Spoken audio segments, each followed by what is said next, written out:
Here are the horoscopes for the week of the 11th to the 17th of October 2021. So we left off last week talking about the bigger picture, which is the clash point between the age of Pisces and the age of Aquarius. And this is really starting to come to a head now in these times of necessary challenge. And at the weekend we had the Sun meet with Mars.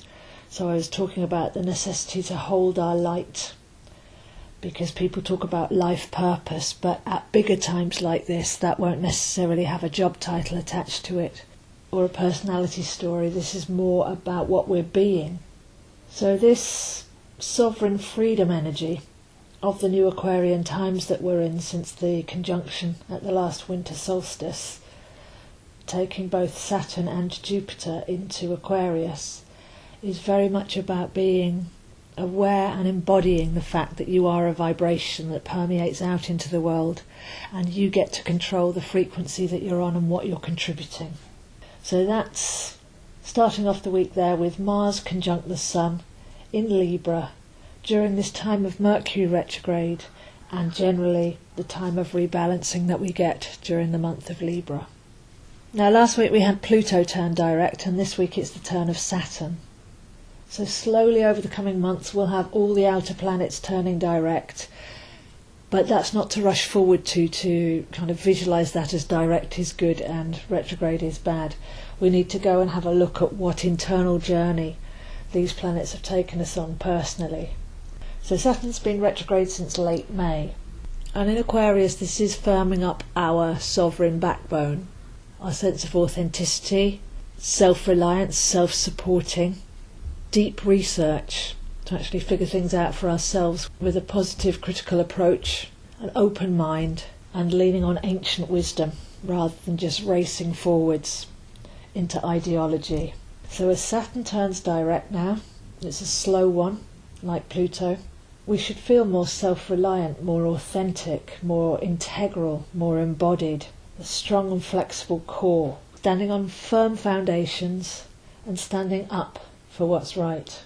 A very powerful journey that we've been on there as Saturn turns direct at 6 degrees Aquarius, and Saturn will be in Aquarius for another year and a half or so. So this is really a daily workshop in authenticity and integrity. We're in the middle of Mercury retrograde in Libra, and the role of this particular one is to balance relationship dynamics. So this means freeing ourselves from codependency, projection, romantic conditioning, and with that Saturn strong core, being responsible for ourselves and meeting others in the middle, not expecting others to be something for us that they're not in themselves, and providing for ourselves a lot of what we've been used to looking to other people to give to us. And on Tuesday we have Venus sextile Saturn, so I think this brings the Mercury retrograde in Libra to a culmination. The high point feels like a reconciliation, having taken responsibility for clearing our own issues. Then now we're heading towards being able to relate and flow one-to-one on a soul-to-soul level.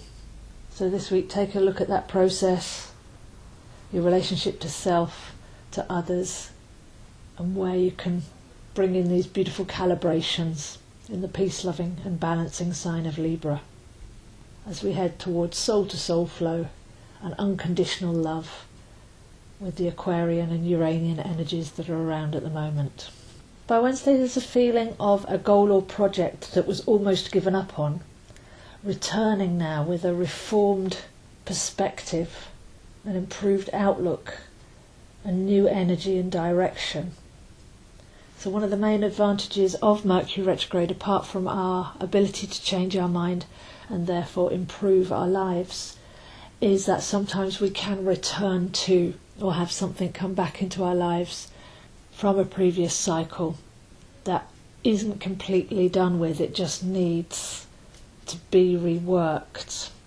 And with Saturn going direct, we should start to feel our mojo coming back, really, to be able to put some energy into something that's meaningful and create structure.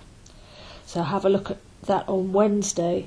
Maybe go back to old projects or old situations that had fallen by the wayside, but now with a new centred passion and a new perspective can pick those up again and take them to the next level. So with some of this direct energy, Pluto and Saturn, and next week Jupiter, all turning direct, then let's make the most of this Mercury retrograde and have it work to our advantage. Wednesday, Thursday, we also have the Moon moving over Pluto first and then Saturn. So Pluto in Capricorn deconstructing and Saturn bringing in that new structure.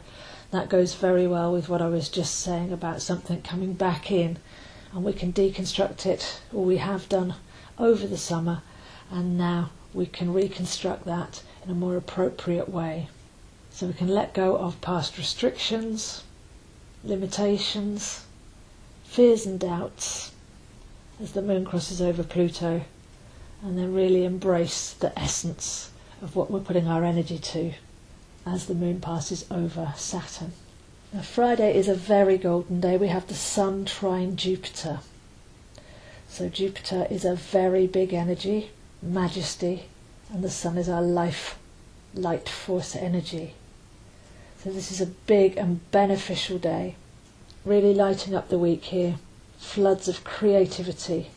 But mostly I'm feeling that there's something here that tips the scales in our favour. There's a sense of big positive changes for equality, for justice, from lack to abundance. There's something really symbolic about this, possibly in the justice system and the financial system as well. So I think this will be a big news day, especially heading into next week as well. We've got some huge aspects next week as we tip in the balance with the Sun, Mars and Mercury in Libra harmonising with the Aquarian energies. Then I'm feeling that Friday energy, really step into your majesty, command perfection, expand your energy field and embrace abundance. There's a more awkward aspect at the weekend as the Sun squares off with Pluto.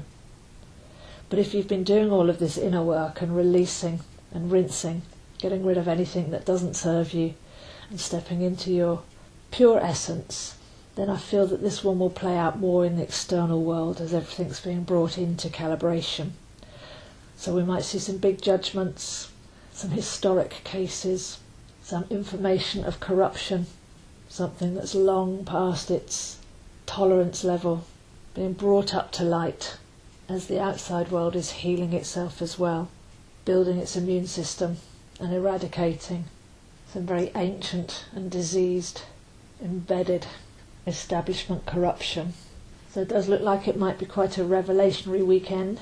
Stay flexible in your mind, ready to take on new information. Stay inwards and pure. These big changes are supposed to be happening at this time. This is the fault line of the age of Aquarius. So don't get too caught up in it or step into any media spin fear. But everything's supposed to come up and out at this time. Because we're heading into next week and we've got Jupiter turning direct, Mercury turning direct, and the big full moon in Aries, which is always one of the most powerful moons of the year. And those are all happening within days of each other, so we can feel that tension building. But just know that everything has to come up and out, flushed out like a fever in this giant cleansing phase. But know that we're definitely heading towards a more Aquarian, fair, equal and flowing system to replace it. So amazing times we're living in. If you'd like to see where this is happening for you, I am available one-to-one for readings, lessons and coaching. I post on Facebook, AstroZo, Instagram, ZoeHine7, and these videos and more are on my YouTube channel, Zoe Astro. So those are the horoscopes for this week, and I'll see you next week.